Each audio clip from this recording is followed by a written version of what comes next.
O corpo humano é formado por muitos sistemas que funcionam em conjunto para garantir que as condições internas do seu corpo sejam compatíveis com a vida. E na aula de biologia de hoje falaremos sobre a segunda parte dos sistemas do corpo humano.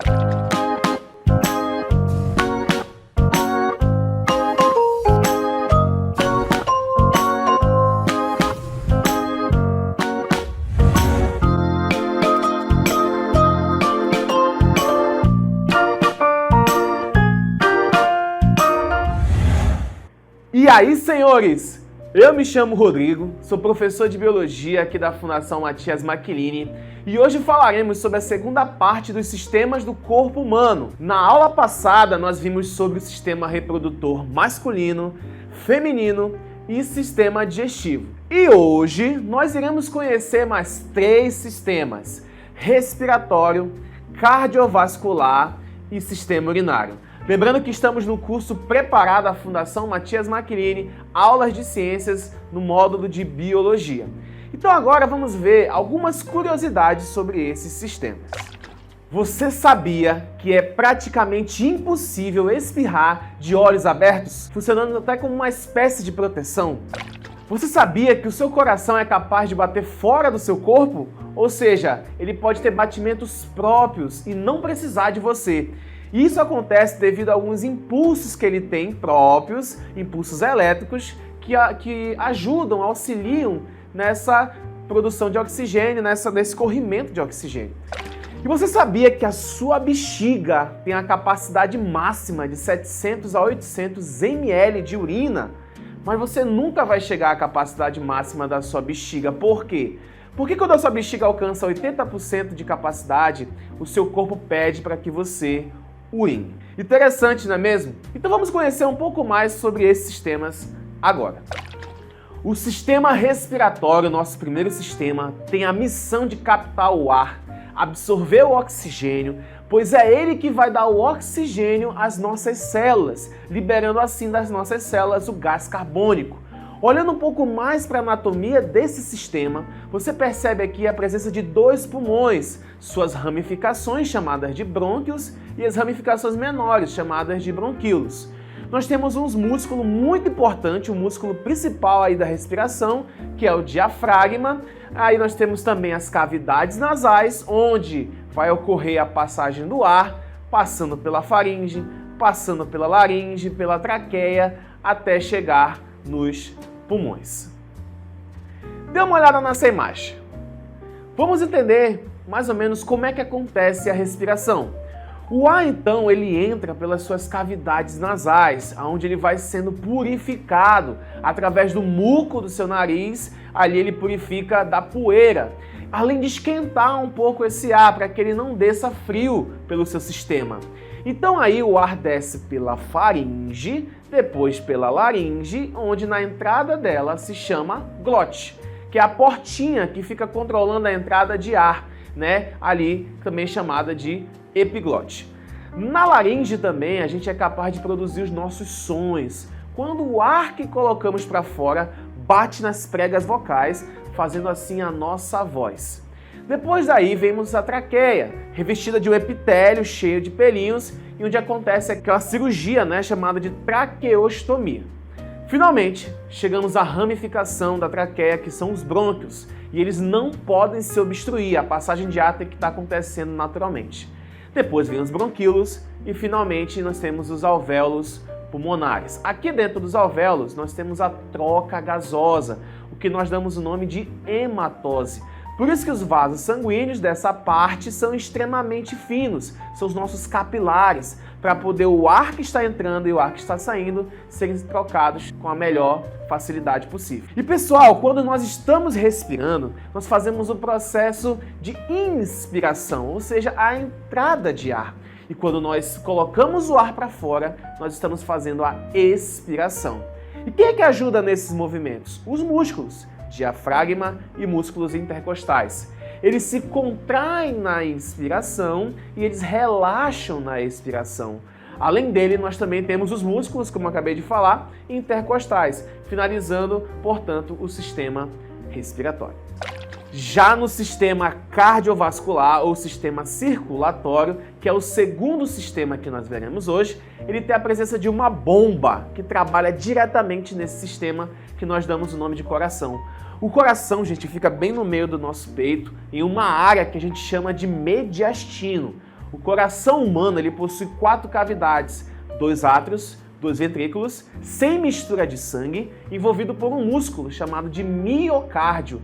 E esse músculo ele tem a função de fazer os batimentos cardíacos e levar os impulsos elétricos através de nós, sinoatriais.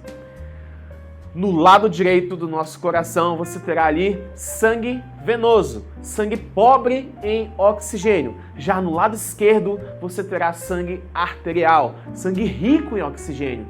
Os movimentos que o coração faz, aquelas batidas, do tum-tum, isso aí é a contração e o relaxamento do coração, sendo chamado assim respectivamente de sístole e diástole. Temos a presença também aqui dentro desse sistema de veias, artérias e capilares. Todo vaso que chega no coração eu chamo de veia e todo vaso que sai do coração eu chamo de artéria. Veia nem sempre leva sangue venoso, tá? Por exemplo, a veia pulmonar, ela leva sangue arterial, enquanto que a artéria pulmonar, ela leva sangue venoso. As veias também têm um calibre menor, uma pressão mais baixa. Elas têm válvulas dentro delas para impedir o refluxo de sangue, ou seja, o retorno de sangue. O sangue tem que estar em um fluxo diretamente, com a ajuda de músculos. Já as artérias, elas levam sangue para o corpo. Muita pressão, o calibre das artérias é maior que das veias. Os capilares, como eu falei no sistema respiratório, eles são finíssimos, bem delicados, porque ali nós temos trocas de gases e nutrientes. E para terminar esse sistema, vamos ver como é que é a trajetória desse sangue dentro do sistema circulatório. O sangue chega no coração através da veia cava, chegando no átrio direito, descendo para o ventrículo direito, passando por uma válvula ou válvula que nós damos o nome de tricúspide. Depois disso, ele segue para o pulmão, passando pela artéria pulmonar. Lá ele vai fazer as trocas gasosas no processo de hematose e volta para o coração por meio da veia pulmonar, com sangue rico em oxigênio. Chega no átrio esquerdo, desce para o ventrículo esquerdo e vai para o corpo através da artéria aorta. Certo até aqui, gente? Então nós vimos aqui já 2 sistemas, o sistema respiratório e o sistema cardiovascular. E por fim, gente, nós temos o último sistema de hoje, que é o sistema urinário ou sistema excretor, como era chamado antigamente, tá? O último de hoje, nós temos uma terceira parte. E a função desse sistema é de manter o equilíbrio químico, eliminar substâncias tóxicas e aquelas substâncias que estiverem em excesso no nosso corpo. E quais são os órgãos que compõem esse sistema urinário? Vamos dar uma olhada nessa imagem. Então, aqui está o nosso sistema urinário, com a presença de 2 órgãos principais, que são os rins. Eles têm um formato de feijão. Eles são ligados ali por duas cavidades, chamadas de ureteres, que por sua vez é ligado à bexiga, terminando na uretra. E por que os rins são tão importantes? Porque dentro deles nós temos vários e vários néfrons, que são estruturas filtradoras. Depois que o sangue é filtrado nos néfrons, ele desce para os ureteres e aí ele forma a urina, que se armazena na bexiga. Após a bexiga estar quase cheia, com 80% da capacidade, essa urina desce pela uretra e ela é jogada para fora do corpo. Mas como é que é esse néfron? Vamos dar uma olhadinha como é que é o néfron. Você observa aqui dentro do néfron a cápsula que a gente chama de cápsula de Bowman, cápsula filtradora de sangue. Depois dessa cápsula nós temos um túbulo chamado de túbulo proximal, depois temos uma alça que dá uma volta chamada de alça de Henle e finalmente chegamos no túbulo distal, onde acontecerá a reabsorção de algumas substâncias. E finalmente a última parte do néfron é o ducto coletor, que vai coletar a urina. Nessa urina excretamos ureia, substâncias também que não devemos ter no nosso corpo. Gente, aqui nós temos a presença de alguns hormônios. Um deles é o ADH. O ADH é o hormônio antidiurético e ele faz o controle de água no nosso corpo, Nós não podemos perder água à toa, perder água à vontade. Nós temos que ter água dentro do nosso corpo. Ufa! Finalmente, nós vimos aí rapidamente 3 sistemas maravilhosos. Sistema respiratório, circulatório e urinário. Vamos dar uma revisada no que nós vimos hoje? Então hoje nós vimos sobre o sistema respiratório, vimos os órgãos que compõem esse sistema e vimos também as suas características. Vimos também sobre o sistema circulatório cardiovascular, os órgãos principais desse sistema e suas características, assim como também nós vimos o sistema urinário, órgãos que fazem a função nesse sistema e as suas características. Bem, essa foi a nossa aula de biologia de hoje. Nos vemos na terceira parte na aula que vem. Um abraço, fui!